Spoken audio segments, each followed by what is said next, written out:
การเปิดฟ้าสว่างเห็นพระพักตร์ในสัมผัสพระองค์ขอการเจิมสดใหม่เทลงมาเหนือคริสตจักรจุดไฟการฟื้นฟูทั่วแผ่นดินเรานมัสการเปิดฟ้าสว่างพบพระพักตร์ในสัมผัสพระองค์ขอการเจิมสดใหม่เทลงมาเหนือคริสตจักรจุดไฟการฟื้นฟูทั่วแผ่นดินเราเทลงมาโปรดเทลงมาอันสดใหม่ให้เฮาเต็มล้นให้เฮาเต็มล้นด้วยฤทธิ์พระวิญญาณโปรดเทลงมาโปรดเทลงมาพระพรอันสดใหม่เฮาจะเป็นทงนางใหม่หับใส่อย่างเกิดผลเพื่อองค์พระเจ้าเฮามานมัสการเฮามานมัสการเปิดฟ้าสว่างได้พบพระพักตร์ได้สัมผัสพระองค์ขอการเจิมสดใหม่เทลงมา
จะเป็นทงนางใหม่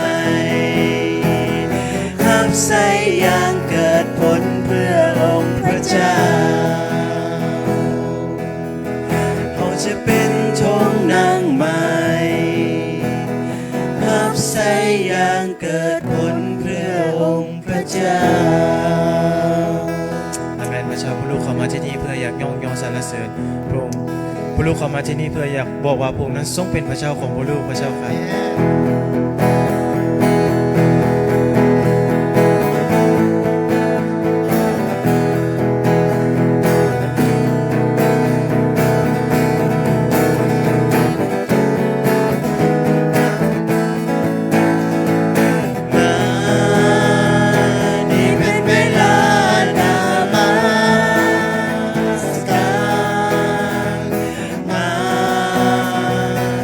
เป็นเวลา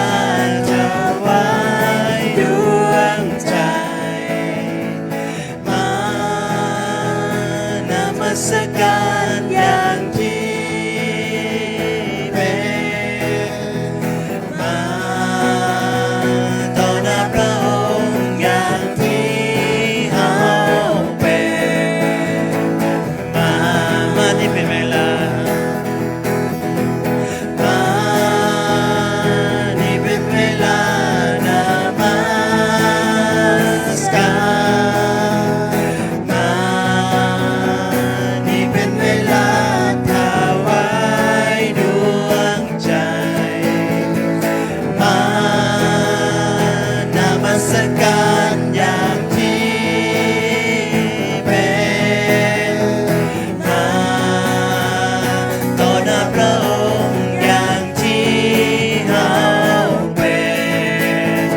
พระเจ้าพวกลูกเข้ามาที่นี่เพื่ออยากสรรเสริญพระเจ้าเพราะพวกลูกรู้ว่าบ่มีสิ่งใดสำคัญไปกว่าการที่พวกลูกได้อยู่ในพระวิหารของพระองค์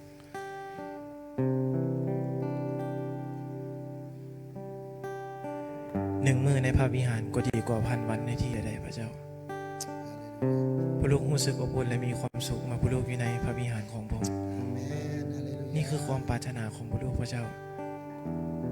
ที่พวกลูกอยากอยู่ในอ้อมกอดของพระองค์ตลอดเวลา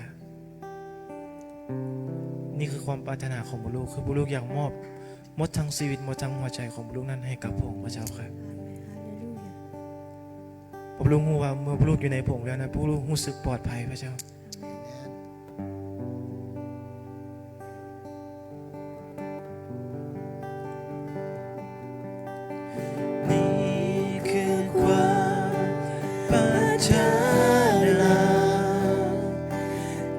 สัตย์ซื่อต่อ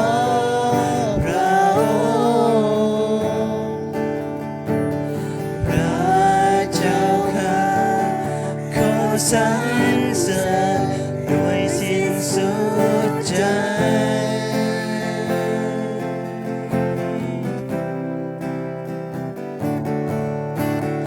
ทุกอย่างในตัวของข้าถวายแด่พระองค์สิ่งที่เขาลบบูชานั่นคือพระองค์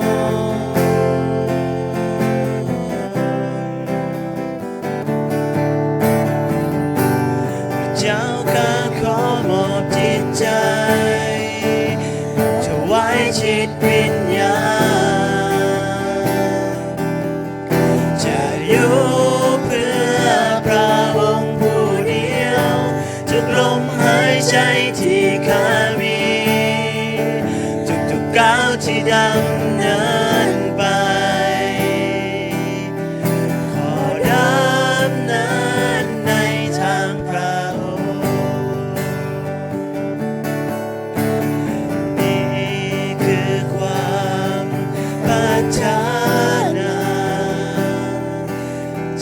สัตย์ซื่อต่อ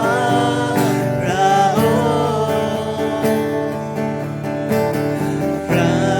เจ้าข้าขอสรรเสริญด้วยสิ้นสุดใจ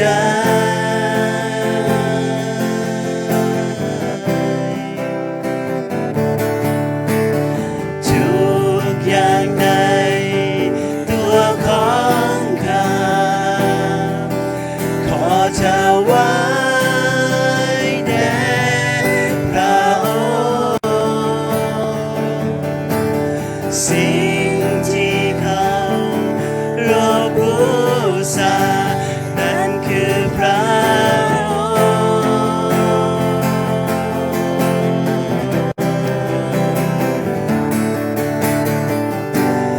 เจ้าข้าขอมอบจิตใจไว้จิตวิญญาณจะอยู่เพื่อพระองค์ผู้เดียวทุกลมหายใจที่ข้ามีทุกก้าวที่ดำเนินไปขอดำเนินในทางพระองค์พระเจ้าข้าขอมอบจิตใจจิตวิญญาณจะอยู่เพื่อพระองค์ผู้เดียว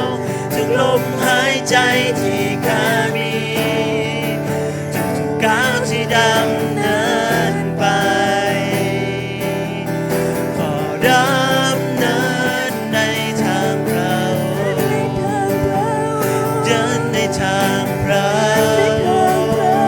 เดินในทางพระ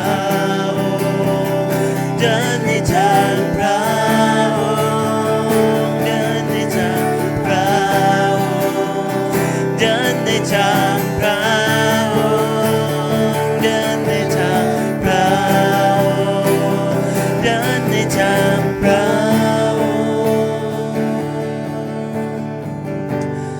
เจ้าข้าขอมอบจิตใจมอบถวายจิตวิญญาณจะอยู่เพื่อพระองค์ผู้เดียวทุกลมหายใจที่ข้ามีทุกก้าวที่ดำเนินไปขอดำเนินในทางเผาหายใจที่ข้ามีทุกก้าวที่ดำเนินไปขอดำเนินในทางเผา